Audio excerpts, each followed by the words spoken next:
Hello friend, welcome to your channel Gyan for exam. दोस्तों, आज के इस वीडियो में हम सब शुरुआत कर रहे हैं आधुनिक भारत का इतिहास यानी कि मॉडर्न हिस्ट्री शुरू कर रहे हैं। और ये जो है हमारी घटना चक्र जो होती है उस बुक की यह सभी प्रश्न है। घटना चक्र जो कि सभी पीसीएस एग्जाम्स के लिए बहुत ही महत्वपूर्ण होती है, खास करके जो स्टेट पीसीएस होती है UPSC, BPSC, UP PCS, MP PCS, इन सभी एग्जाम्स के लिए बहुत ही महत्वपूर्ण होती है। साथ ही आपके आने वाले सभी एग्जाम, चाहे वह रेलवे का हो, एनटीपीसी, ग्रुप डी, बिहार दरोगा मेंस, बिहार दरोगा, यूपी दरोगा या किसी भी स्टेट का या केंद्रीय सरकार की जितने भी एग्जाम्स होती है उन सभी एग्जाम्स के लिए बहुत ही इम्पोर्टेंट है। तो आज से हम लोग शुरू करेंगे इतिहास सेक्टर का आधुनिक भारत। तो पहला प्रश्न शुरू करने से पहले आप लोग हमारे चैनल को सब्सक्राइब नहीं किए हैं तो चैनल को सब्सक्राइब कर लेंगे, साथ ही बेल आइकन को ऑन कर लेंगे जिससे आपको समय समय पे नोटिफिकेशन मिलता रहे। और वीडियो को एक बार ज़्यादा से ज़्यादा लोगों तक अपने फ्रेंड्स में और ग्रुप्स में शेयर कर दें ताकि अन्य सभी लोगों को भी आपके द्वारा फ़ायदा मिल सके, आप उनका सक्सेस का एक माध्यम बने। आपको बता दूं, पीडीएफ के लिए आप सब डिस्क्रिप्शन में दिए गए लिंक से ग्रुप को ज्वाइन कर लेंगे, जहां पर आपको व्हाट्सएप, टेलीग्राम और फेसबुक ग्रुप दिए गए हैं। आप यहां पर ज्वाइन कर लेंगे, आपको यहीं पर पीडीएफ प्रोवाइड की जाएगी। साथ ही टेलीग्राम पर आपको डेली रात में क्यूज भी कराई जाती है, तो आप इसे चुकेंगे नहीं, ज़रूर ज्वाइन करेंगे। चलिए शुरू करेंगे आज से मॉडर्न हिस्ट्री में सबसे पहला प्रश्न। पुर्तगाली उपनिवेश का प्रथम वायसराय भारत में कौन हुआ? पुर्तगाली उपनिवेश का प्रथम वायसराय जो था वह था अल्मीडा। यहाँ पर हम सभी प्रश्न को हल करेंगे, साथ ही उसके जितने भी विश्लेषण दिए गए हैं उन सभी को हम लोग टॉपिक वाइज और पॉइंट वाइज पढ़ते चलेंगे, समझते चलेंगे। तब यहाँ ये जो सभी है ये हमारे द्वारा खुद पहले इसको पढ़ी गई है, उसके बाद आपको इससे पॉइंट बाय पॉइंट कम समय में ज़्यादा फायदा के लिए ऐसा की गई है। आप देख सकते हैं सभी प्रश्न जो है खास करके ये बीपीएससी में पूछी गई प्रश्न है। तो इसके विश्लेषण की बात करें तो भारत में प्रथम पुर्तगाली वायसराय के रूप में फ्रांसिस्को डी अल्मीडा, जो कि 1905 से 1909 ईस्वी तक आया था और 1905 ईस्वी में भारत पहुंचा फ्रांसिस्को डी अल्मीडा। 1905 ईस्वी में अल्मीडा ने टर्की, गुजरात तथा मिस्र की संयुक्त सेना को पराजित कर द्वीप पर अधिकार कर लिया। द्वीप पर कब्जा के बाद पुर्तगाली हिंद महासागर में सबसे अधिक शक्तिशाली हो गए। उसने अंजदीव में किला बनवाया और पुर्तगालियों के हित में कोचीन की राजगद्दी के उत्तराधिकार की समस्या का समाधान किया। अब दूसरा प्रश्न है, निम्नलिखित अंग्रेजों में से किसे जहांगीर ने खान की उपाधि से सम्मानित किया था? खान की उपाधि से सम्मानित की गई है हॉकिंस को। आप यहाँ पर आपको आंसर भी सभी कलर किए हुए दिखेंगे, तो हम लोग सिर्फ इसे क्विक रिवीजन के तौर पे काम करेंगे, क्योंकि हमारे द्वारा एनसीईआरटी को पूरे बढ़िया से सब्जेक्टिव पढ़ाई गई है। तो आप लोग उसे भी जाकर के प्लेलिस्ट में एनसीईआरटी सार संग्रह में जाकर के एक बार उस वीडियो को भी देख लेंगे। यहाँ पर हम लोग क्विक रिवीजन और मास्टर वीडियो के तौर पे काम करेंगे। तब इसके विश्लेषण की बात कर लें तो हॉकिंस ईस्ट इंडिया कंपनी का एक कर्मचारी तथा व्यापारी था। वह बादशाह जहांगीर के नाम इंग्लैंड के राजा जेम्स प्रथम का पत्र लेकर 1608 ईस्वी में सूरत पहुंचा। अप्रैल 1608 में वह आगरा में मुगल सम्राट जहांगीर से भेंट की। जहांगीर ने हॉकिंस को 400 का मनसब तथा फिरंगी खां अथवा इंग्लिश खां की उपाधि दी थी। ये सभी पॉइंट को आप ध्यान में रखेंगे कि हॉकिंस कौन था, कहाँ से आया था, किसके द्वारा आया था, क्यों आया था, इन सभी को याद रखेंगे।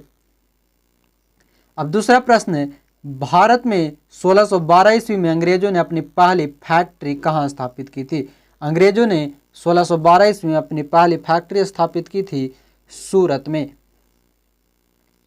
यहाँ देखें विश्लेषण उसकी, तो कैप्टन विलियम हॉकिंस सूरत से मुगल दरबार पहुंचा, मुगल दरबार में पहुंचा था 1608 ईस्वी में, किंतु सूरत में फैक्ट्री की स्थापना की अनुमति पाने में सफल नहीं हो सका। 1611 ईस्वी में पुर्तगालियों के विरोध के बावजूद कैप्टन मिडल्टन सूरत के समीप स्वाली पहुंचा और मुगल गवर्नर से वहां व्यापार करने की अनुमति पाने में सफल हो गया। कैप्टन बेस्ट द्वारा सूरत के बंदरगाह की विजय ने पुर्तगाली एकाधिकार की निरंतरता को भंग किया। इसके बाद जहांगीर के शाही फरमान से अंग्रेजों ने सूरत में अस्थायी रूप से एक फैक्ट्री स्थापित की। यहाँ से अंग्रेजों ने अपने व्यापार को देश के दूसरे भागों में फैलाया तथा शीघ्र ही अहमदाबाद, बुरहानपुर, अजमेर तथा आगरा में सहयोगी फैक्ट्रियां स्थापित की। अब आगे देखेंगे प्रश्न। चौथा प्रश्न है, निम्नलिखित में से प्रथम कर्नाटक युद्ध का कौन सा तत्कालीन कारण था? प्रथम कर्नाटक युद्ध का जो तत्कालीन कारण था वह है अंग्रेजों द्वारा फ्रांसीसी जहाज़ों का अधिग्रहण। विश्लेषण की बात करें तो कर्नाटक का प्रथम युद्ध, कर्नाटक का जो प्रथम युद्ध था यह हुई थी 1746 से 48 में। कर्नाटक के प्रथम युद्ध ऑस्ट्रिया के उत्तराधिकार युद्ध जो 1740 ईस्वी में प्रारंभ हुआ था का विस्तार मात्र था। गृह सरकारों की आज्ञा के विरुद्ध ही दोनों दलों यानी कि अंग्रेज व फ्रांसीसी में 1746 ईस्वी में युद्ध प्रारंभ हो गया। अंग्रेज कैप्टन बर्नेट के नेतृत्व में अंग्रेजी सेना द्वारा फ्रांसीसी जहाज़ों पर अधिकार कर लेना युद्ध का तत्कालीन कारण था। प्रथम कर्नाटक युद्ध के समय ही कर्नाटक के नवाब अनबरुद्दीन ने महफूज खां के नेतृत्व में 10,000 भारतीय सेना को फ्रांसीसियों पर आक्रमण करने के लिए भेजा। कैप्टन पैराडाइज के नेतृत्व में फ्रांसीसी सेना ने अद्यार नदी पर स्थित सेंट थोमे नामक स्थान पर नवाब को पराजित किया। यूरोप में युद्ध बंद होते ही कर्नाटक का प्रथम युद्ध समाप्त हो गया। एला सापल की संधि द्वारा 1748 में हुई से ऑस्ट्रिया के उत्तराधिकार का युद्ध समाप्त हो गया तथा मद्रास अंग्रेजों को पुनः प्राप्त हो गया। कर्नाटक का प्रथम युद्ध सेंट थोमे के युद्ध के लिए स्मरणीय है। आगे पांचवा प्रश्न, निम्नलिखित में से किस अंग्रेज अधिकारी ने पुर्तगालियों को स्वाली के स्थान पर हराया था? अंग्रेज अधिकारी ने पुर्तगालियों को स्वाली में हराया था थॉमस बेस्ट ने। बात करें विश्लेषण की तो 1611 ईस्वी में पुर्तगालियों के विरोध के बावजूद कैप्टन मिडल्टन सूरत के समीप स्वाली पहुंचा और मुगल गवर्नर से यहां व्यापार करने की अनुमति लेने में सफल हो गया। कैप्टन बेस्ट द्वारा सूरत के बादशाह की विजय ने पुर्तगाली एकाधिकार की निरंतरता को भंग किया तथा सूरत में अस्थायी रूप से एक फैक्ट्री स्थापित की। यहाँ से अंग्रेजों ने अपने व्यापार को देश के दूसरे भागों में फैलाया और शीघ्र ही अहमदाबाद, बुरहानपुर, अजमेर तथा आगरा में सहयोगी फैक्ट्री स्थापित की। छठा प्रश्न, उस क्षेत्र की पहचान करें जहां से यूरोप वासियों को सर्वोत्तम सोरा और अफीम प्राप्त होता था। सोरा और अफीम सबसे ज्यादा यूरोप वासियों को प्राप्त हुई थी बिहार से। आगे सातवां प्रश्न, अंग्रेजी शासनकाल में भारत का कौन सा क्षेत्र अफीम उत्पादन हेतु प्रसिद्ध था? अफीम उत्पादन के लिए बिहार प्रसिद्ध था, अफीम और सोरा के लिए। आठवां प्रश्न, इलाहाबाद की संधि के बाद रॉबर्ट क्लाइव ने मुर्शिदाबाद का उपदीवान किसे बनाया था? मुर्शिदाबाद का उपदीवान बनाया गया था मोहम्मद रजा खान को। इलाहाबाद की दूसरी संधि यानी अगस्त 1765 के अनुसार भगोड़े सम्राट शाह आलम को अंग्रेजी संरक्षण में ले लिया गया तथा उसे इलाहाबाद में रखा गया। शाह आलम ने 12 अगस्त के फरमान द्वारा कंपनी को बंगाल, बिहार, उड़ीसा की दीवानी अस्थायी रूप से दे दी, जिसके बदले कंपनी सम्राट को 26 लाख रुपया देगी तथा निजाम के व्यय के लिए 53 लाख रुपया देगी। इस समय कंपनी सीधे कर संग्रह का भार न तो लेना चाहती थी और न ही उसके पास ऐसी क्षमता थी। कंपनी ने दीवानी कार्य के लिए 2 उप दीवान मुर्शिदाबाद बंगाल के लिए मोहम्मद रजा खान तथा बिहार के लिए राजा सिताब राय की नियुक्ति की। मोहम्मद रजा खान उप नाजिम के रूप में भी कार्य करते थे। इस प्रकार समस्त दीवानी तथा निजामत का कार्य भारतीयों द्वारा ही चलता था, यद्यपि उत्तरदायित्व कंपनी का था। नवा प्रश्न, सम्राट शाह आलम द्वितीय ने ईस्ट इंडिया कंपनी को बंगाल, ओडिशा तथा बिहार की दीवान प्रदान की कब? शाह आलम द्वितीय ने ईस्ट इंडिया कंपनी को बंगाल, बिहार और उड़ीसा की दीवानी प्राप्त की थी 12 अगस्त 1765 को। 12 अगस्त 1765 यानी कि इलाहाबाद की दूसरी संधि के अनुसार शाह आलम को अंग्रेजी संरक्षण में ले लिया गया तथा उसे इलाहाबाद में रखा गया। इलाहाबाद तथा कड़ा, ये जो कड़ा है, कड़ा मानिकपुर उत्तर प्रदेश में पड़ती है। कड़ा में के जो क्षेत्र नवाब ने छोड़ दिए थे शाह आलम को मिले। 12 अगस्त 1765 के अपने फरमान द्वारा मुगल बादशाह शाह आलम द्वितीय ने कंपनी को बंगाल, बिहार तथा उड़ीसा की दीवानी अस्थायी रूप से दे दी, जिसके बदले कंपनी द्वारा सम्राट को 26 लाख रुपये दिए जाना था तथा निजामत व्यय के लिए कंपनी को 53 लाख रुपये देना था। इस समय Robert Clive east India company का बंगाल का गवर्नर था। शाह आलम द्वितीय का संपूर्ण जीवन आपदाओं से ग्रस्त रहा। उसे 1788 ईस्वी में अंधा कर दिया गया था। शाह आलम द्वितीय के समय में 1803 ईस्वी में दिल्ली पर अंग्रेजों का अधिकार हो गया। शाह आलम द्वितीय तथा उसके दो उत्तराधिकारी अकबर द्वितीय और बहादुर शाह द्वितीय ईस्ट इंडिया कंपनी के पेंशन भोगी मात्र बनकर रहे।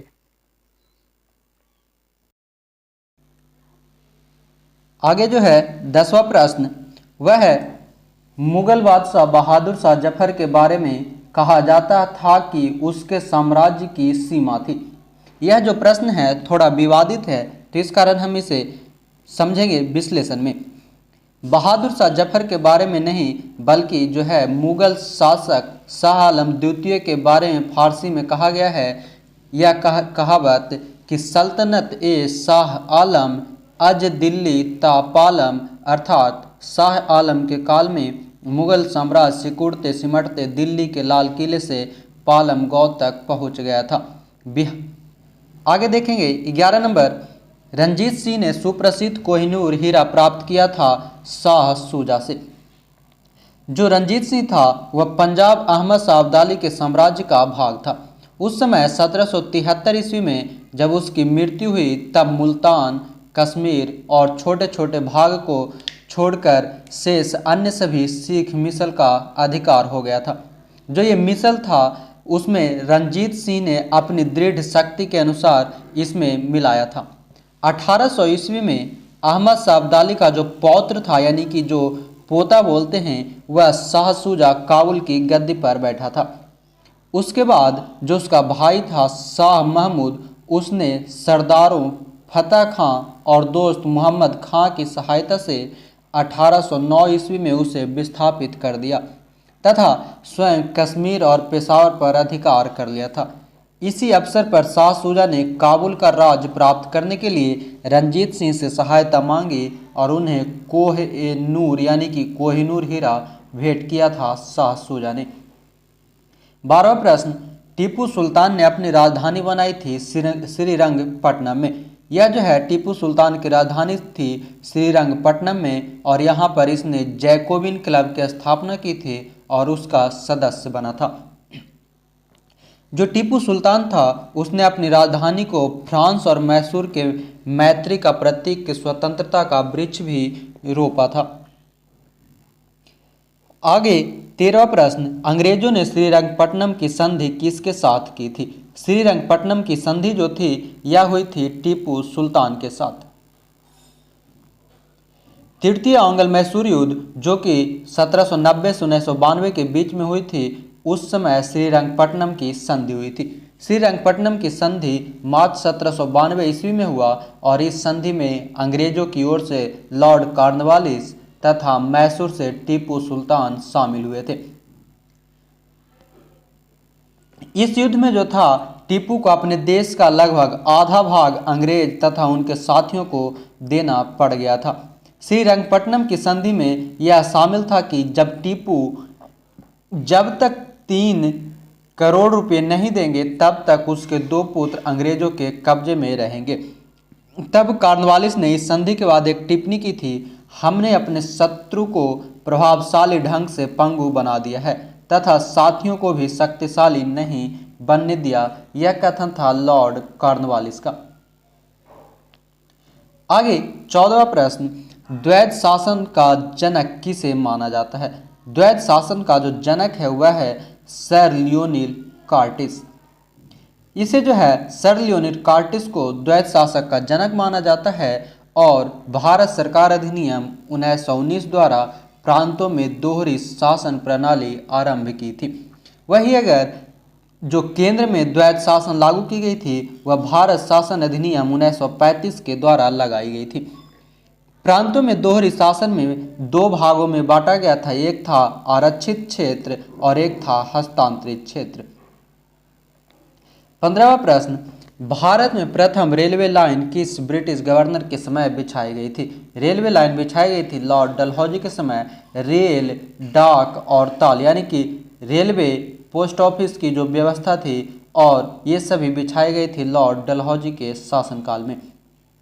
भारत में जो पहली रेल चलाई गई थी वह सन 1853 ईस्वी में मुंबई से ठाणे के बीच में चलाई गई थी और यह जो रेलवे लाइन बिछाई गई थी डलहौजी के समय में ही बिछाई गई थी, जबकि दूसरी रेलवे लाइन 1854 ईस्वी में कलकत्ता से रानीगंज के बीच बिछाई गई। 16वां प्रश्न, मुंगेर का बरहिया ताल विरोध का उद्देश्य क्या था? यह जो था मुख्य कारण था बर्खास्त भूमि की वापसी की मांग। यह जो है यह आंदोलन सन 1935 में कार्यानंद शर्मा के नेतृत्व में चलाया गया था। 17वां प्रश्न, 1857 में भारत का गवर्नर जनरल कौन था? Lord Canning. जो 1857 की विद्रोह हुई थी जिसमें मंगल पांडे ने प्रमुख भूमिका निभाई थी, उस समय भारत का गवर्नर जनरल था लॉर्ड कैनिंग। लॉर्ड कैनिंग का जो शासनकाल था वह 1856 से 1862 के बीच हुई थी और इसी समय लॉर्ड कैनिंग ने भारत में कंपनी द्वारा नियुक्त अंतिम गवर्नर जनरल तथा ब्रिटिश सम्राट के अधीन नियुक्त भारत का पहला वायसराय बना था लॉर्ड कैनिंग। 18वां, अंग्रेजी भारतीय सेना में चर्बी वाले कारतूसों से चलने वाले एनफील्ड राइफल कब शामिल किया गया था? एनफील्ड राइफल जो शामिल की गई वह सन 1856 दिसंबर में की गई थी और इस समय सरकार ने जो थी पुराने लोहे वाली बंदूक जिसे ब्राउन बेस के नाम से जाना जाता था उसके स्थान पर एक नया एनफील्ड राइफल लाया गया था। इस राइफल में जो है दमदम, अंबाला और सियालकोट में बनाई जाती थी जिसमें चर्बी युक्त कारतूस का प्रयोग किया जाता था और ये जो चर्बी थी वह गाय और सूअर की चर्बी से बनी होती थी और अंग्रेजों का मानना था कि इससे सांप्रदायिकता फैलेगी ताकि हिंदू और मुस्लिम दोनों अलग हो जाए। जनवरी 1857 में बंगाल सेवा में यह अफवाह फैल गई कि चर्बी वाले कारतूस में गाय और सूअर की चर्बी है। तब इस अधिकारी को पता चला और अफवाह के लिए जब पता करने गए थे मंगल पांडे तब उन्हें झूठ बोल करके उन्हें बहलाया फुसलाया गया था। तब जाकर के सैनिकों में जो विश्वास था वो चर्बी वाले कारतूस के प्रयोग के लिए आगे नहीं बढ़े और उन्होंने माना कि हमारी धर्म को भ्रष्ट किया जा रहा है। 19वां प्रश्न, 1857 के विद्रोह का नेतृत्व बिहार में किसने किया था? बिहार में किया गया था कुंवर सिंह द्वारा जो कि जगदीशपुर के रहने वाले थे और इन्हें बिहार का सिंह के नाम से भी जाना जाता है। आगे वहीं अगर देखें तो शाहाबाद जिले में अंग्रेजों की सत्ता का तख्ता पलट कर दिया था और अपनी सरकार स्थापित की थी, जबकि वह कानपुर पर संयुक्त आक्रमण के लिए नाना साहेब की मदद हेतु कालपी की ओर आगे बढ़े थे और यह विद्रोह जो था रोहतास, मिर्जापुर, रीवा, बांदा और लखनऊ तक लेकर गए थे। इनकी मृत्यु जो है 26 अप्रैल 1858 को हुई थी और उनकी मृत्यु के बाद उनके जो भाई थे वो अमर सिंह उन्होंने आगे की संघर्ष को जारी रखा था। 20वां, जगदीशपुर के किस व्यक्ति ने 1857 के विप्लव में अधिक क्रांतिकारियों का नेतृत्व किया? कुंवर सिंह ने। कुंवर सिंह राजा थे जगदीशपुर के। ये जो है बिहार के शाहाबाद जिले में पड़ने वाली एक जगदीशपुर ग्राम है, जहां पर कुंवर सिंह की जन्म 1782 ईस्वी में हुई थी।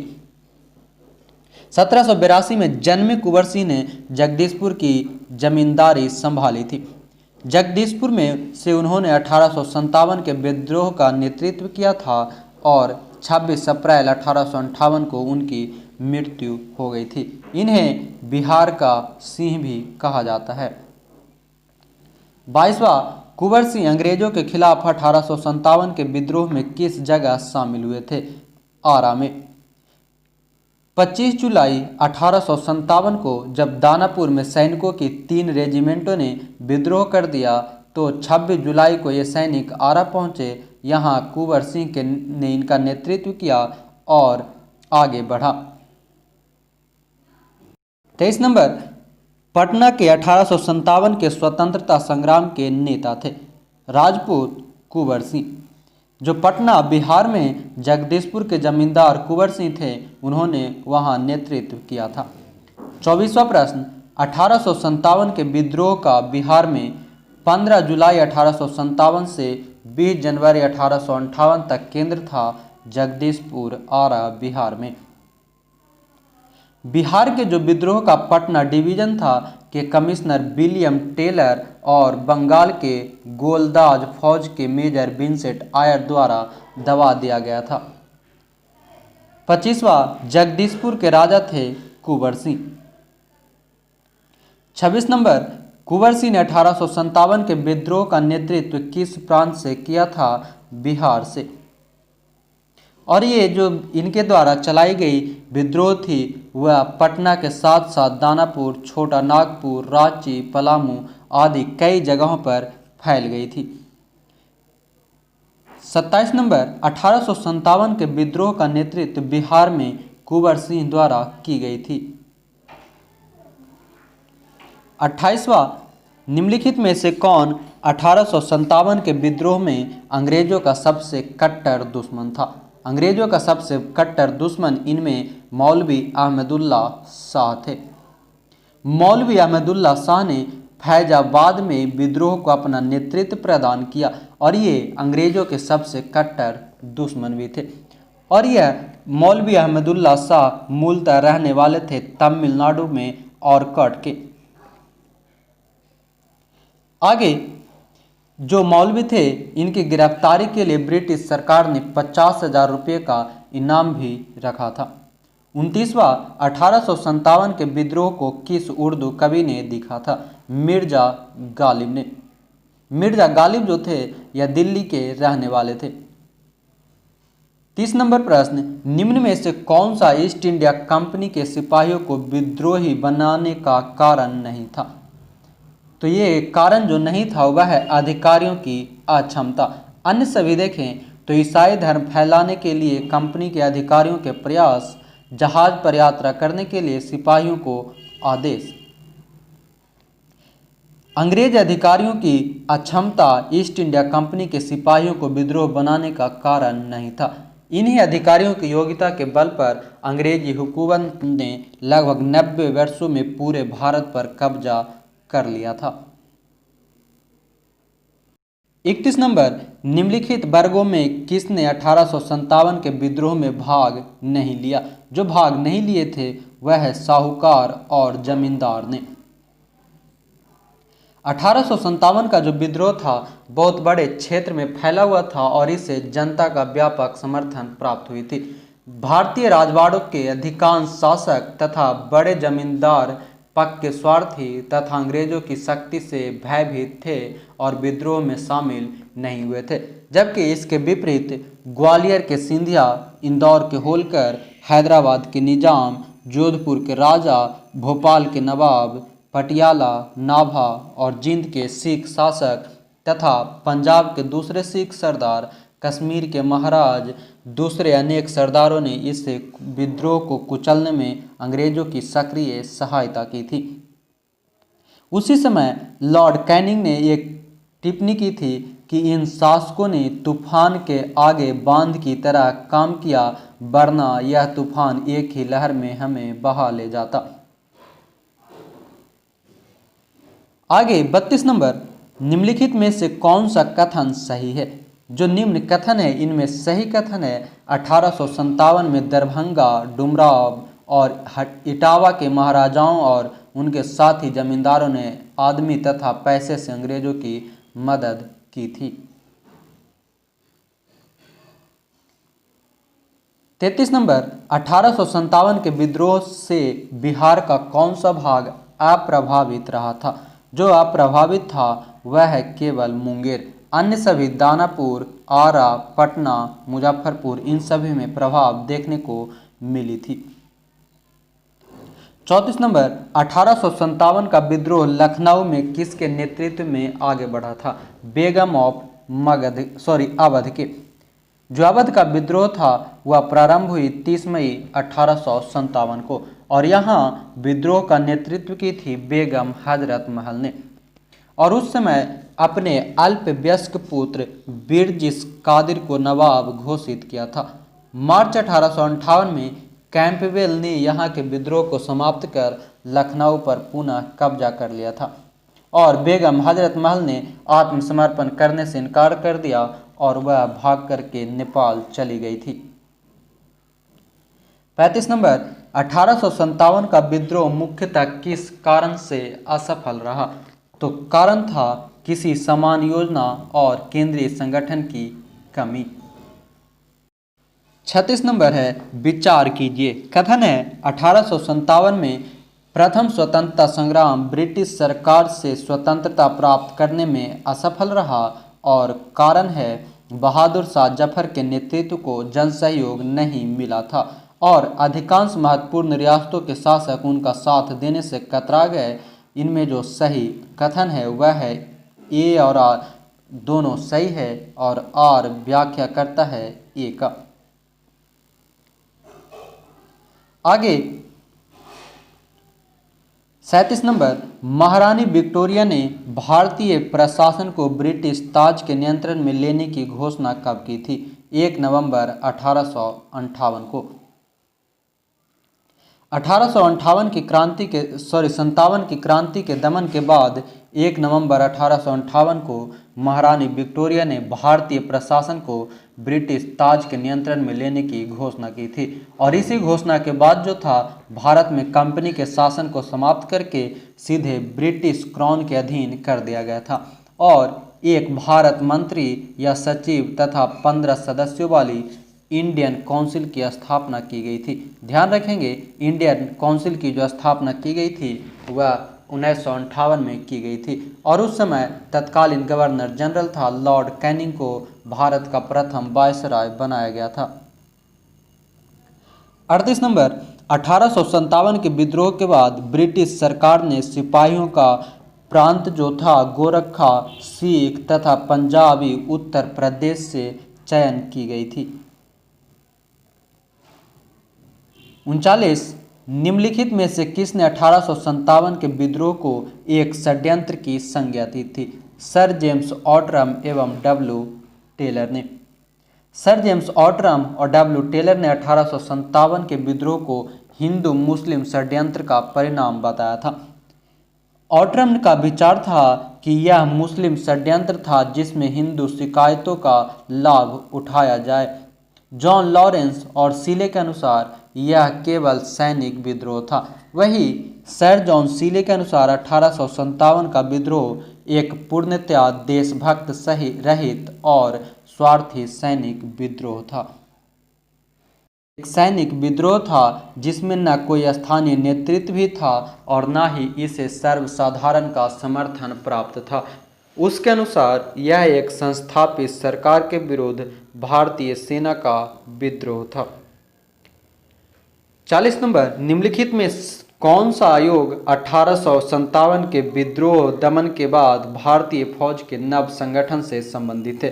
जो आयोग बनाई गई थी वह था पील आयोग। जो नवगठन के लिए पील आयोग का गठन किया गया था, जिसमें सेना के रेजिमेंट को जाति, समुदाय और धर्म के आधार पर विभाजित किया गया था। यूरोपीय सैनिकों की संख्या को 1857 से पूर्व 45,000 थी, अब 65,000 कर दी गई थी, जबकि भारतीय सैनिक को घटा करके 2,38,000 से घटा करके 1,40,000 कर दिया गया था। यानी कि लगभग भारतीय और यूरोपीय सैनिक का जो अनुपात था यूरोपीय और भारतीयों का 1:2 में, जबकि मद्रास और बम्बई में यह अनुपात रखी गई थी 1:3।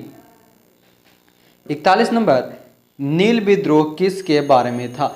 नील विद्रोह जो था यह रैयत नील की खेती नहीं करना चाह रहे थे, पर उनसे एक अमान्य मूल्य पर जबरदस्ती करवाई जा रही थी। 1859-60 ईस्वी में बंगाल के नादिया जिले के गोविंदपुर में विष्णु विश्वास और दिगंबर विश्वास के नेतृत्व में नील बागान मालिकों के विरुद्ध हुआ था। यह आंदोलन नील विद्रोह के नाम से जाना जाता है। विद्रोह का जो मूल कारण बताया गया था वह है ददनी प्रथा, जिसमें बागान मालिक किसानों को नील की खेती के लिए कुछ पैसा देता था और इस भुगतान के बदले किसान उसमें नील उगाने का कार्य करते थे। और इस पर दीनबंधु ने एक पुस्तक लिखी थी, नाटक नील दर्पण।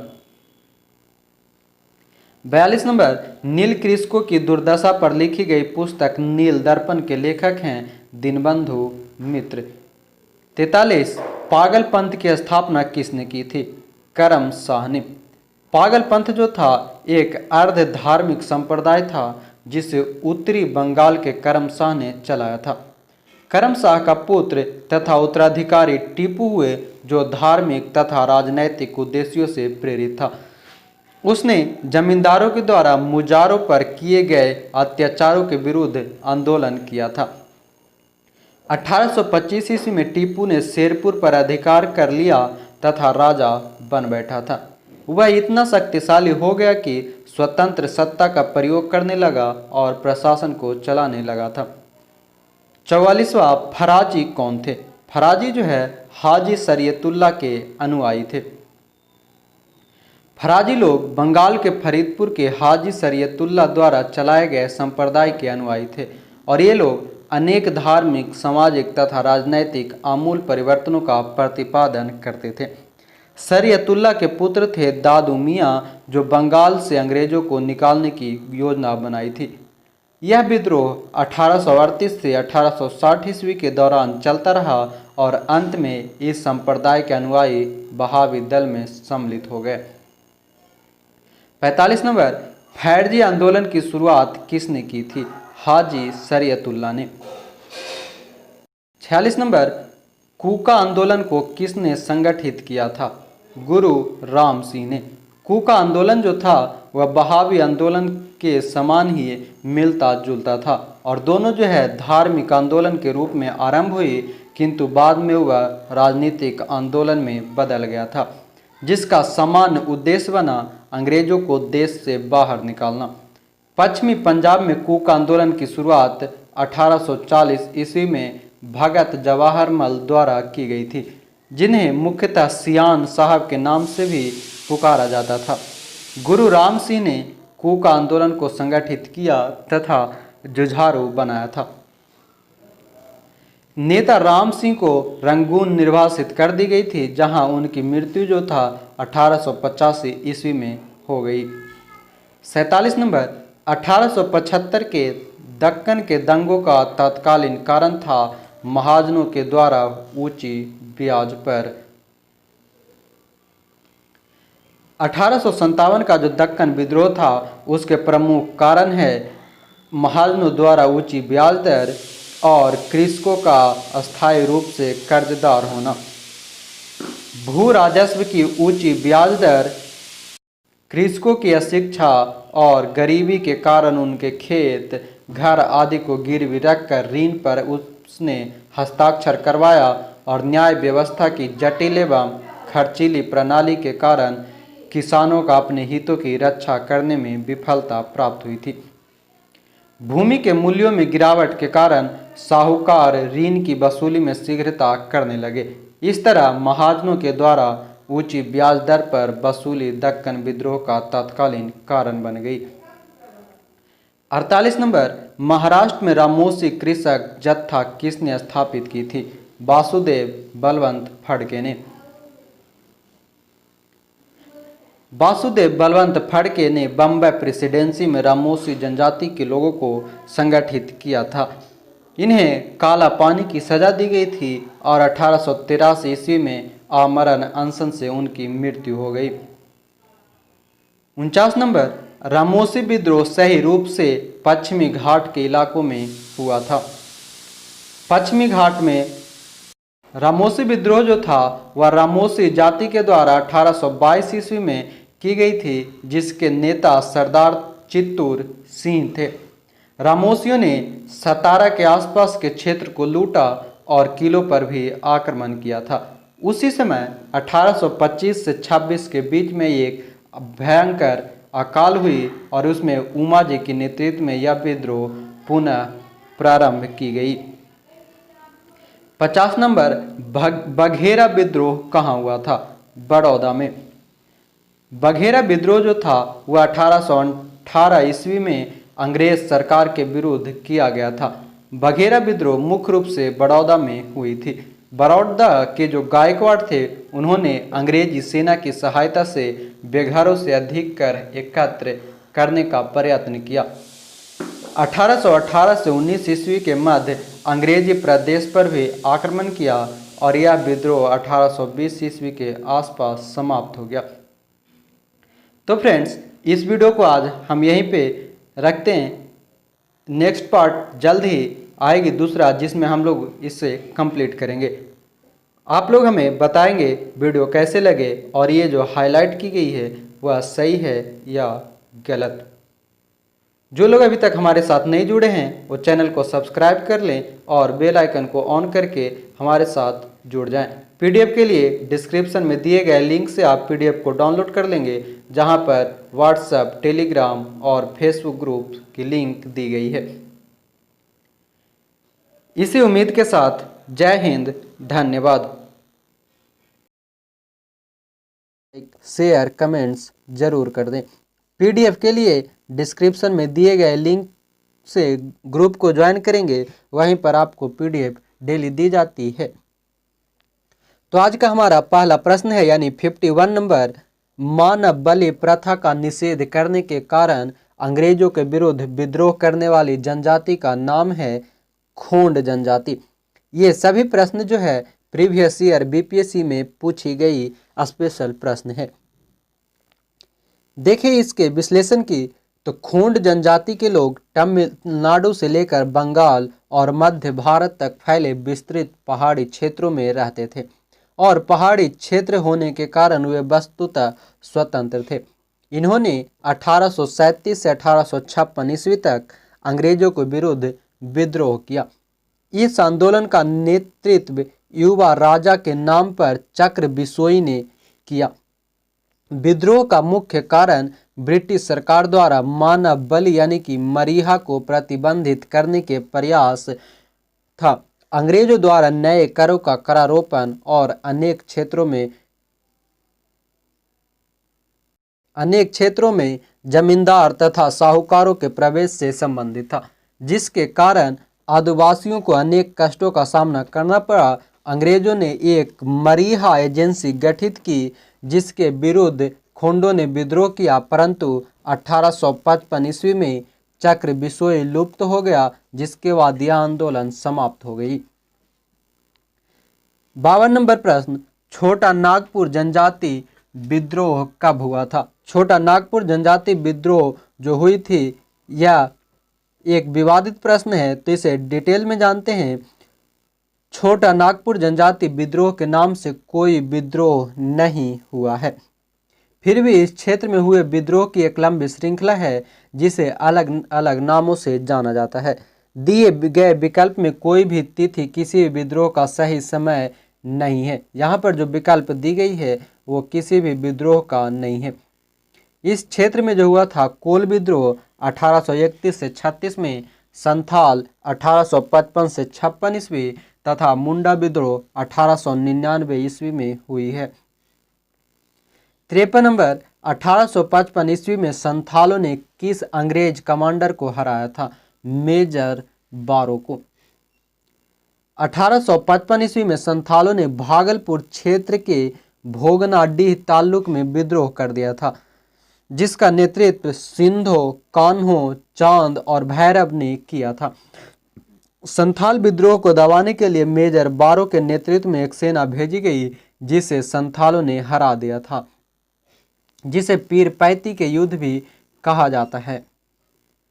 54 नंबर, मुंडाओं ने विद्रोह खड़ा किया था 1895 ईस्वी में। मुंडा आदिवासियों का विद्रोह 1899 से 1900 के बीच में हुआ था, जिसका नेतृत्व बिरसा मुंडा ने किया। मुंडा जाति में सामूहिक खेती का प्रचलन था, लेकिन जागीरदार, ठेकेदार, बनिया और सूदखोरों ने सामूहिक खेती की परंपरा पर हमला बोला। मुंडा सरदार 30 वर्ष तक सामूहिक खेती के लिए लड़ते रहे। 1895 ईस्वी में बिरसा ने अपने आप को भगवान का दूत घोषित किया था। 55 नंबर, उलगुलान विद्रोह किससे संबंधित है? बिरसा मुंडा से। मुंडा विद्रोह, जो उलगुलान महान हलचल के नाम से जाना गया, यह विद्रोह इस अवधि का सर्वाधिक प्रसिद्ध आदिवासी विद्रोह था। मुंडों की पारस्परिक भूमि व्यवस्था खुटकट्टी या मुंडारी का जमींदारी या व्यक्तिगत भूस्वामित्व वाली भूमि व्यवस्था में परिवर्तन के विरुद्ध मुंडा विद्रोह की शुरुआत हुई। मुंडा आदिवासियों का विद्रोह 1899 से 1900 ईस्वी के बीच हुआ। 1895 ईस्वी में बिरसा ने अपने आप को भगवान का दूत घोषित किया और हजारों मुंडाओं का नेता बन गया। उसने कहा कि दिकुओं, यानी कि दिकुओं का मतलब होता है गैर आदिवासी, दिकुओं से हमारी लड़ाई होगी और उनके खून से जमीन इस तरह लाल होगी जैसे लाल झंडा। यह कथन है बिरसा मुंडा का। 1899 ईस्वी में क्रिसमस की पूर्व संध्या पर बिरसा ने मुंडा जाति का शासन स्थापित करने के लिए विद्रोह का ऐलान किया। लगभग 6000 मुंडा तीर तलवार तथा कुल्हाड़ी लेकर बिरसा के साथ हो लिए, लेकिन बिरसा मार्च 1900 के शुरू में गिरफ्तार कर लिया गया और जून में वह जेल में मर गया। विद्रोह कुचल दिया गया पर बिरसा अमर हो गई। 56 नंबर, बिरसा मुंडा का कार्य क्षेत्र कौन सा था? रांची। बिरसा मुंडा का कार्य क्षेत्र जो था वह रांची से लेकर के भागलपुर तक था। 57, 1899 से 1900 ईस्वी की मुंडा क्रांति का नेता बिरसा मुंडा थे। 58 नंबर, बिरसा मुंडा किसके पक्ष में थे? झारखंड के। बिरसा मुंडा झारखंड के पक्ष में थे, यद्यपि बिरसा मुंडा का आंदोलन असफल हो गया एवं झारखंड राज्य की स्थापना अधूरी रह गई। कालांतर में जब बिहार का विभाजन कर झारखंड राज्य की स्थापना की गई, जब 15 नवंबर 2000 को बिहार विभाजन हुआ, तब बिरसा मुंडा को श्रद्धांजलि देने हेतु झारखंड राज्य की स्थापना बिरसा मुंडा के जन्म दिवस अर्थात 15 नवंबर के दिन की गई। आगे 59, हौज विद्रोह हुआ था। हौज विद्रोह हुआ था 1820 से 21 के दौरान, जिसका केंद्र था संथाल परगना। 60 नंबर, किस स्थान पर आदिवासियों ने निम्नलिखित ने अंग्रेजों के खिलाफ विद्रोह किया? आंसर है यहाँ पर ई। तो यहाँ छोटा नागपुर की हो एवं मुंडा जनजाति। हो एवं मुंडा जनजातियों ने 1820 से 22 ईस्वी तथा पुनः 1831 ईस्वी में ब्रिटिश सेनाओं को चुनौती दी थी। इस क्षेत्र में इस कारण 1837 ईस्वी तक अशांति व्याप्त रही। सिंध की जनजातियों ने भी लगातार अंग्रेजों के विरुद्ध विद्रोह किया था। 61, इनमें से किसने अंग्रेजी ईस्ट इंडिया कंपनी के कंट्रोल के खिलाफ बगावत नहीं की? जो बगावत नहीं किया था वह है हैदराबाद का निजाम। हैदराबाद के निजाम को छोड़कर जो सभी हैं विजयनगरम के राजा, तमिलनाडु के पोलीगार तथा त्रावणकोर के दीवान वेलुथम्पी ने ब्रिटिश ईस्ट इंडिया कंपनी के नियंत्रण में खिलाफ विद्रोह किया था। 62 1878 का वर्नाक्यूलर प्रेस एक्ट किसने रद्द किया था? लॉर्ड रिपन ने। लॉर्ड रिपन ने 1882 में वर्नाक्यूलर प्रेस एक्ट को रद्द कर दिया और भारतीय भाषाओं के समाचार पत्रों को अंग्रेजी भाषा के समाचार पत्रों के समान ही स्वतंत्रता दे दी। ज्ञातव्य है कि वर्नाक्यूलर प्रेस एक्ट 1878 में लॉर्ड लीटन के कार्यकाल में पारित हुआ था। इस अधिनियम को मुंह बंद करने वाला अधिनियम भी कहा जाता है। इस अधिनियम का सबसे घिनौना पक्ष यह था कि यानी कि जो प्रेस स्वतंत्रता को बंद की गई थी उसे मुंह बंद करने वाला अधिनियम भी कहा गया है। और इसके अनुसार जो घिनौना काम था वह था देसी भाषा तथा अंग्रेजी भाषा के समाचार पत्रों में भेदभाव किया गया था। इसमें अपराधी को अपील करने का अधिकार नहीं था। इस एक्ट द्वारा जिला मजिस्ट्रेट को यह अधिकार था कि वह किसी भी भारतीय भाषा के समाचार पत्र से बॉन्ड पेपर पर हस्ताक्षर करवा ले कि वह कोई भी ऐसी सामग्री नहीं छापेगा जो सरकार विरोधी हो। इसी अधिनियम के अधीन सोम प्रकाश, भारत मिहिर, ढाका प्रकाश, सहचर तथा अनेक अन्य समाचार पत्रों के विरुद्ध मामले दर्ज किए गए थे। 63 नंबर, अस्थायी बंदोबस्त किसके साथ किया गया? जमींदारों के साथ। 1793 ईस्वी में कॉर्नवालिस ने भू राजस्व की अस्थायी बंदोबस्त प्रणाली का प्रारंभ किया था। इसमें इस्तमरारी, जागीरदारी, मालगुजारी एवं विस्वेदारी आदि भिन्न भिन्न नामों से भी जाना जाता है। और यह व्यवस्था जो थी खास करके बंगाल, बिहार, उड़ीसा तथा उत्तर प्रदेश के वाराणसी एवं उत्तरी कर्नाटक में लागू थी। यहाँ पर जमींदारों के जो नए वर्ग को भूस्वामी घोषित किया गया था इस व्यवस्था के अंतर्गत, जिसे भूमि लगान का 10/11 भाग कंपनी को देना था तथा 1/11 भाग अपनी सेवाओं के लिए अपने पास रखना था। अस्थायी बंदोबस्त के अंतर्गत जमींदार छोटे पूंजीपति थे।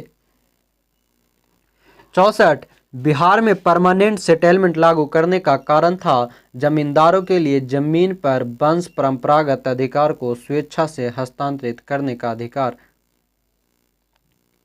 लॉर्ड कॉर्नवालिस के समय भू राजस्व व्यवस्था आरंभ में 10 वर्षीय व्यवस्था के रूप में 1790 ईस्वी में लागू की गई, जो 22 मार्च 1793 को परमानेंट सेटलमेंट यानी कि अस्थायी बंदोबस्त के रूप में स्थापित हुई। इस व्यवस्था को बिहार में लागू करने के कारण जमींदारों के लिए जमीन पर वंश परंपरागत अधिकार को हस्तांतरित करना था। 65 नंबर, रिक्त स्थानों की पूर्ति करें। 1885 में बंगाल और बिहार में भूमि पर किराएदारों के अधिकारों को बंगाल किराएदारी अधिनियम द्वारा दिया गया था। 1793 ईस्वी में लॉर्ड कॉर्नवालिस द्वारा अस्थायी बंदोबस्त को लागू किया गया, जिससे जमींदारों को कई अधिकार प्राप्त हुई थी। 66 नंबर, सत्यार्थ प्रकाश की रचना की थी स्वामी दयानंद सरस्वती द्वारा। बात करें दयानंद सरस्वती का तो उनका मूल नाम था मूलशंकर, जिनका जन्म 1824 में गुजरात के मोरबी रियासत में ब्राह्मण कुल में हुआ था। उन्होंने 1860 ईस्वी में मथुरा में स्वामी बिरजानंद जी से वेदों के शुद्ध अर्थ तथा वैदिक धर्म के प्रति अगाध श्रद्धा प्राप्त की। 1875 ईस्वी में उन्होंने बम्बई में आर्य समाज की स्थापना की। उनके विचार उनकी प्रसिद्ध पुस्तक सत्यार्थ प्रकाश में वर्णित है। 67 नंबर, अमृत बाजार पत्रिका की स्थापना की थी शिशिर कुमार घोष। इसकी स्थापना मोतीलाल नेहरू तथा शिशिर कुमार घोष द्वारा 1868 ईस्वी में कलकत्ता में की गई थी और यह बंगाली भाषा में प्रकाशित होती थी। 1878 ईस्वी में देसी भाषा प्रेस अधिनियम से बचने के लिए रातों रात अंग्रेजी भाषा में रूपांतरित की गई थी। गिरीश चंद्र घोष ने बंगाली का प्रकाशन 1862 ईस्वी में शुरू किया, जिसे 1879 ईस्वी में एस.एन. बनर्जी ने ले लिया। हिंदू पैट्रियट की स्थापना गिरीश चंद्र घोष ने की थी। बाद में हरीश चंद्र इसके संस्थापक बने। 68 नंबर, निम्न अखबारों में से कौन सा मुख्यतः उदारवादियों की नीतियों का प्रचारक था? वह था लीडर। फ्री प्रेस जनरल एक न्यूज एजेंसी थी। यंग इंडिया एक साप्ताहिक पत्रिका था जिसे महात्मा गांधी द्वारा प्रकाशित किया करते थे। लीडर समाचार पत्र के संपादक मदन मोहन मालवीय थे। मालवीय उदारवादी दल के नेता थे। इसके माध्यम से उदारवादी अपनी नीतियों का प्रचार करते थे। 69 नंबर, 19वीं शताब्दी के धर्म एवं समाज सुधार आंदोलनों ने जनसंख्या के किस वर्ग को मुख्यतः आकर्षित किया? यह था बुद्धिजीवी, निर्धन सर्वसाधारण वर्ग और नगरीय उच्च जातियां। 70 नंबर, भारतीय पुनर्जागरण आंदोलन के पिता कौन थे? राजा राम मोहन राय। राजा राम मोहन राय को भारतीय पुनर्जागरण का पिता, भारतीय राष्ट्रवाद का पैगंबर, अतीत और भविष्य के मध्य सेतु, भारतीय राष्ट्रवाद का जनक, आधुनिक भारत का पिता, प्रथम आधुनिक पुरुष तथा युगदूत कहा जाता था। 71 नंबर, निम्नलिखित में से कौन आत्मीय सभा के संस्थापक थे? राजा राम मोहन राय। आत्मीय सभा हिंदू धर्म के केशरवादी मत का प्रचार करने के लिए 1815 ईस्वी में राजा राम मोहन राय ने अपने युवा समर्थकों के सहयोग से आत्मीय सभा की स्थापना की। उन्होंने मूर्ति पूजा की आलोचना की थी। 72 नंबर, ब्रह्म समाज की स्थापना हुई थी किस वर्ष? ब्रह्म समाज की स्थापना जो हुई थी वह राजा राम मोहन राय ने 20 अगस्त 1828 को किया था। एक नए समाज की स्थापना की जिसे आगे चलकर ब्रह्म समाज के नाम से जाना गया। यहाँ पर जो आंसर है अगर आप देखें तो 1829 कर सकते हैं, पर आंसर विवादित है क्योंकि 20 अगस्त 1828 को की गई थी। 73 नंबर, राजा राम मोहन राय द्वारा ब्रह्म समाज की स्थापना की गई 1828 ईस्वी में। 74, सती को गैर कानूनी किसने घोषित किया? विलियम बेंटिक ने। विलियम बेंटिक ने दिसंबर 1829 में नियम 17 द्वारा सती प्रथा पर प्रतिबंध लगा दिया। प्रारंभ में यह कानून केवल बंगाल प्रेसिडेंसी में लागू किया गया, जबकि 1880 में इसे बम्बई और मद्रास प्रेसिडेंसी में भी लागू की गई। 75, प्रार्थना समाज के संस्थापक थे आत्माराम पांडुरंग। इसकी स्थापना 1867 ईस्वी में बम्बई के आचार्य केशव चंद्र सेन की प्रेरणा से आत्माराम पांडुरंग द्वारा की गई। महादेव गोविंद रानाडे इस संस्था से 1869 में जुड़े और इस संस्था का प्रमुख उद्देश्य था जाति प्रथा का विरोध, स्त्री पुरुष की विवाह की आयु में वृद्धि, विधवा विवाह एवं स्त्री शिक्षा को प्रोत्साहन देना था। रानाडे का सामाजिक सुधार आंदोलन 19वीं शताब्दी के अंत तक सफलतापूर्वक जारी रहा। 76 नंबर, 19वीं शताब्दी के उत्तरार्ध में नव हिंदूवाद के सर्वश्रेष्ठ प्रतिनिधि थे स्वामी विवेकानंद।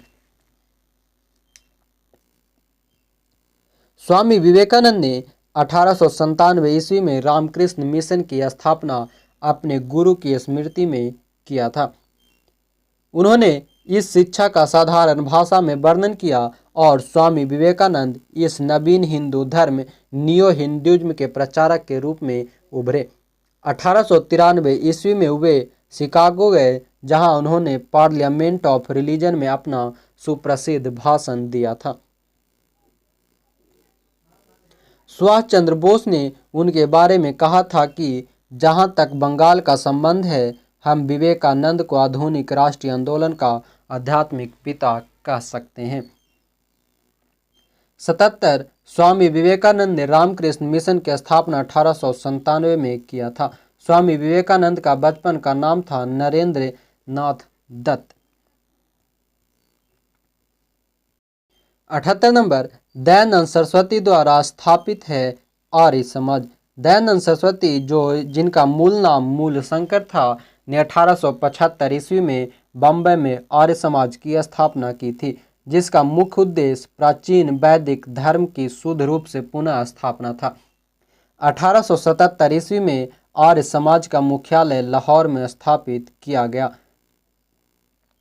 शुद्ध वैदिक परंपरा में विश्वास के चलते स्वामी जी ने पुनः वेदों की ओर चलो का नारा दिया था। इन्होंने मूर्ति पूजा, बहुदेववाद, अवतारवाद, पशुबलि, श्रद्धा, तंत्र मंत्र तथा झूठे कर्मकांडों को स्वीकार नहीं करते थे।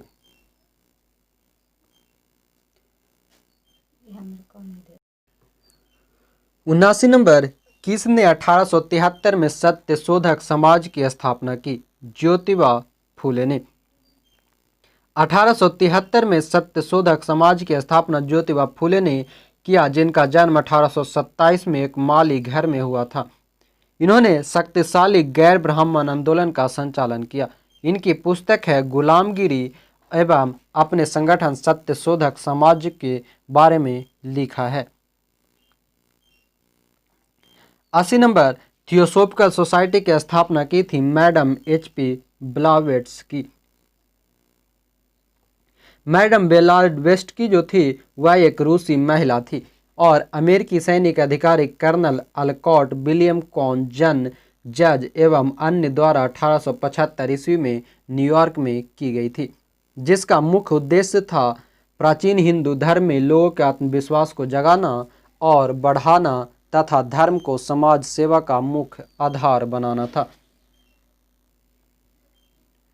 आगे 81 नंबर, भारत में नारी आंदोलन इनकी प्रेरणा से प्रारंभ हुआ।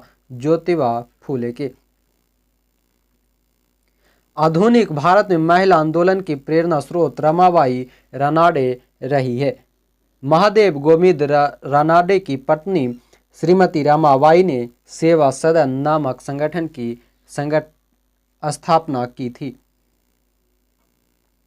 82 नंबर, प्रार्थना समाज, यंग इंडिया, लोकहितवादी, सत्य शोधक समाज, रहनुमाई, मजदेव सन सभा के लिए निम्न विकल्पों में से सही संयोजन चुनिए। वह है ऑप्शन नंबर बी। प्रार्थना समाज की स्थापना जो था 1867 ईस्वी में बम्बई में आचार्य केशव चंद्र सेन की प्रेरणा से आत्माराम पांडुरंग द्वारा की गई थी। महात्मा गांधी द्वारा प्रारंभ किए गए समाचार पत्र थे इंडियन ओपिनियन, हरिजन, यंग इंडिया तथा नवजीवन। गोपाल हरि देशमुख ने लोकहितवादी के रूप में प्रख्यात थे। 1873 ईस्वी में सत्य शोधक समाज की स्थापना ज्योतिबा फूले ने की थी। 1851 ईस्वी में नौरोजी फुरदोंजी ने अन्य फारसी सहयोगियों के साथ रहनुमाई मजदेव सन। 83 नंबर प्रश्न है, नाई धोबी बंद सामाजिक बाइकआउट का एक स्वरूप था जो 1919 में किसानों द्वारा प्रतापगढ़ जिले में चलाया गया था। यह जो था वर्ष 1919 के अंतिम दिनों में चलाई गई एक संगठित किसान विद्रोह था और प्रतापगढ़ जिले में एक जागीर में नाई धोबी बंद सामाजिक बहिष्कार संगठित कार्रवाई की पहली घटना थी और इनमें जो महत्वपूर्ण भूमिका निभाई वह थी झिंगुरी सिंह और दुर्गपाल ने। लेकिन इस आंदोलन में एक नया चेहरा उभर कर आए, वह थे बाबा रामचंद्र, जिन्होंने आंदोलन की बाग संभाली ही नहीं अपितु उसे और मजबूत एवं जुझारू भी बनाया था। बाबा रामचंद्र का संबंध जो है वह महाराष्ट्र के ब्राह्मण परिवार से है और यह 1920 के मध्य में एक किसान नेता के रूप में उभरे थे। 84 नंबर, पंजाब भूमि हस्तांतरण अधिनियम कब पारित किया गया था? 1900 ईस्वी में। और यह जो था कृषकों की भूमि का गैर कृषकों के पास हस्तांतरित होना समाप्त हो गया था इसके अनुरूप। 85 नंबर, अवध के एक आंदोलन का उद्देश्य क्या था? लगान का नकद में परिवर्तन करना। एक आंदोलन जो कि 1921-20 में हुआ था, जिसका नेतृत्व पिछड़ी जाति के मदारी पासी ने किया था और इसका मुख्य केंद्र रहा हरदोई, बाराबंकी, बहराइच तथा सीतापुर। इसमें किसानों से 50% से अधिक लगान वसूल किया जा रहा था, जिसमें जमींदारों के गुर्गे ठेकेदार किसानों को प्रताड़ित करते थे। आगे 86 नंबर, स्वामी सहजानंद का संबंध था बिहार के किसान आंदोलन के साथ। स्वामी सहजानंद ने बिहार प्रांतीय किसान सभा की स्थापना की थी और वे अखिल भारतीय किसान सभा के प्रमुख नेता थे, जिसका संबंध था बिहार के किसान आंदोलन से। 87 नंबर, इनमें से कौन बिहार में किसान आंदोलन के साथ जुड़े थे? राजेंद्र प्रसाद। राजेंद्र प्रसाद जो थे वे सितंबर 1946 में गठित अंतरिम सरकार में खाद्य एवं कृषि मंत्री भी थे। ये संविधान सभा के अध्यक्ष थे जब 11 दिसंबर को संविधान सभा की गठन हुई, तब अस्थायी रूप से बनाए गए थे, जबकि अस्थायी रूप से 9 दिसंबर को पहले बार बनाया गया था सच्चिदानंद सिन्हा को। 88, सुरक्षा प्रकोष्ठ की नीति संबंधित है वॉरेन हेस्टिंग से। सुरक्षा प्रकोष्ठ या घेरी की नीति जो है संबंधित है वॉरेन हेस्टिंग तथा लॉर्ड विलेजली से। इसका उद्देश्य जो था केवल अपने राज्य की रक्षा करना था, अथवा हम यह भी कह सकते हैं कि अपने पड़ोसी राज्यों की सीमाओं की रक्षा करना। 89 नंबर, निम्नलिखित में से किसने बंगाल में द्वैध शासन प्रणाली को समाप्त किया था? ड्यूअल गवर्नमेंट को समाप्त किया था वॉरेन हेस्टिंग्स ने। वॉरेन हेस्टिंग्स का जो कार्यकाल था वह 1772 ईस्वी में कोर्ट ऑफ डायरेक्टर्स ने दोहरी शासन प्रणाली को समाप्त करने का निर्णय लिया था और कलकत्ता परिषद तथा उसके प्रधान को आज्ञा दी कि वे स्वयं दीवान बने और बंगाल, बिहार तथा उड़ीसा के प्रबंध को अपने हाथ में ले ले। आगे 90 नंबर, लॉर्ड विलेजली की सहायक संधि को स्वीकार करने वाला पहला मराठा सरदार था पेशवा बाजीराव द्वितीय। विलेजली ने भारतीय राज्यों को अंग्रेजी राजनैतिक परिधि में लाने के लिए सहायक संधि प्रणाली का प्रयोग किया था। उसने सहायक संधि का आविष्कार नहीं किया, उसने सहायक संधि का प्रणाली प्रयोग में किया था, आविष्कार में नहीं लाया था। डुप्ले प्रथम यूरोपीय था जिसने अपनी सेनाएं किराए पर भारतीय राजाओं को दी थी। अंग्रेजों ने भी यह प्रणाली अपनाई। प्रथम सहायक संधि 1765 ईस्वी में अवध से की गई थी। वही सहायक संधि स्वीकार करने वाले राज्य थे हैदराबाद 1798 में तथा 1800 में, मैसूर 1799, तंजावुर 1799, अवध को नवंबर 1801 में, पेशवा 1802 में, बड़ार के भोसले 1803 में, सिंधिया 1804 में, जोधपुर, जयपुर, मच्छेड़ी, बूंदी तथा भरतपुर। 91 नंबर, महारानी विक्टोरिया को भारत की साम्राज्ञी नियुक्त किया गया था 1877 ईस्वी में। महारानी विक्टोरिया को कैसर हिंद की उपाधि से विभूषित किया गया था। लॉर्ड लिटन ने 1 जनवरी 1877 को दिल्ली में एक वैभवशाली दरबार का आयोजन करके उस उपाधि की घोषणा की थी और इसी समय जो था भारत में भीषण अकाल 1877 ईस्वी में पड़ा था। 92 नंबर, बम्बई प्रेसिडेंसी एसोसिएशन की स्थापना किसने की? तो यहाँ देखें तो बम्बई प्रेसिडेंसी एसोसिएशन की स्थापना 1850 ईस्वी में फिरोज शाह मेहता, केटी तैलग और बदरुद्दीन तैयब ने किया था, जिसका उद्देश्य लोगों में राजनीतिक विचारों का प्रचार प्रसार करना था। 93 नंबर, भारत संघ के संस्थापक कौन थे? सुरेंद्र नाथ बनर्जी, इंडियन एसोसिएशन के। 26 जुलाई 1876 को सुरेंद्र नाथ बनर्जी ने आनंद मोहन बोस के सहयोग से इंडियन एसोसिएशन की स्थापना कलकत्ता में की थी। 94 नंबर, राष्ट्रीय कांग्रेस से पूर्व सबसे प्रमुख संस्था थी इंडियन एसोसिएशन ऑफ कलकत्ता। जो 26 जुलाई 1876 को सुरेंद्र नाथ बनर्जी ने आनंद मोहन बोस के सहयोग से इंडियन एसोसिएशन या भारत संघ की स्थापना कलकत्ता में की थी। 95 नंबर, सुरेंद्र नाथ बनर्जी को किस वर्ष भारतीय सिविल सर्विसेज से हटाया गया था? 1874 ईस्वी में।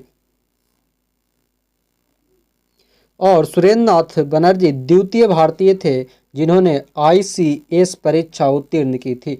प्रथम नियुक्ति सिलहट बांग्लादेश में असिस्टेंट मजिस्ट्रेट के पद पर हुई थी। यहीं पर मामूली भूल की वजह से 1874 ईस्वी में सुरेंद्र नाथ बनर्जी को पद से हटाया गया था। 96, राजनैतिक सुधारों को लेकर विरोध करने वाले पहले भारतीय कौन थे? राजा राम मोहन राय। उन्होंने मानवाधिकार, लोकतांत्रिक मूल्य के विकास पर कई लेख भी लिखे हैं। 97 नंबर, मद्रास महाजन सभा की स्थापना हुई थी।